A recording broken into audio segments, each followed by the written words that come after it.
We live in an era where we possess immense technological power, yet most of us feel completely adrift. Instead of actively shaping our trajectory, we spend our days reacting passively to an endless, chaotic stream of digital noise. To understand how we lost control, picture a massive ship navigating a violent storm.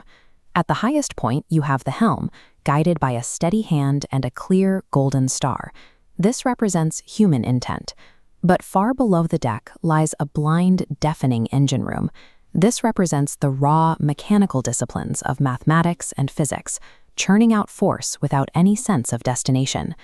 Modern society has become entirely obsessed with optimizing the speed and efficiency of that engine room. In our rush to build faster gears, we forgot to ask who is actually steering the ship. The philosopher Martin Heidegger identified this exact trap decades ago. He examined the nature of human tools and realized we misunderstand our relationship with them. We like to tell ourselves that technology is completely passive, a simple instrument waiting quietly for our commands. Heidegger warned that this is an illusion. When you build systems capable of exponential growth, but fail to guide them with a deliberate ethical compass, the relationship flips. The tool becomes the master. Your behavior, your attention, and your time become raw resources harvested to feed the algorithm. Heidegger's warning suggests that when technical progress operates in a vacuum, a powerful engine simply reaches its destination faster, regardless of whether that destination is somewhere we actually intended to go.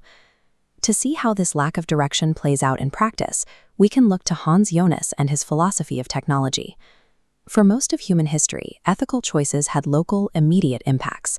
Jonas argued that the sheer scale and speed of modern technology shatters those traditional frameworks. A single line of code can now impact millions of people instantly. Because everything is interconnected on a global scale, neutrality is a myth.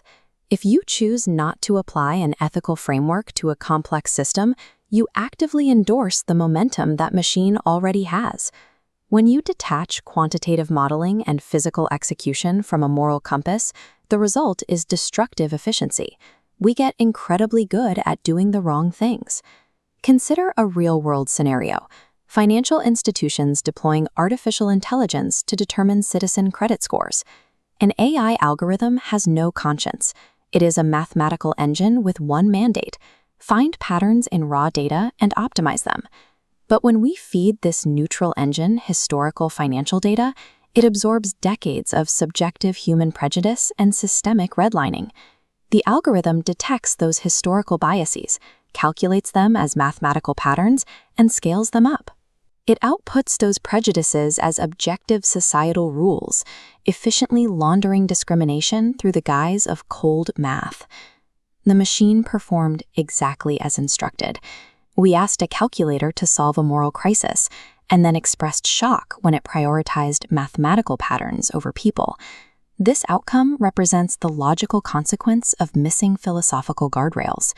Making a system smarter without establishing ethical constraints creates a mechanism that structurally automates systemic prejudice. This is why philosophy can no longer be treated as an academic luxury reserved for ancient thinkers in togas.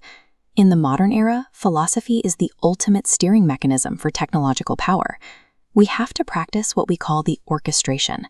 This is the deliberate integration of ethical awareness with scientific capability, ensuring our tools actually serve human flourishing. The first rule of this orchestration is strict.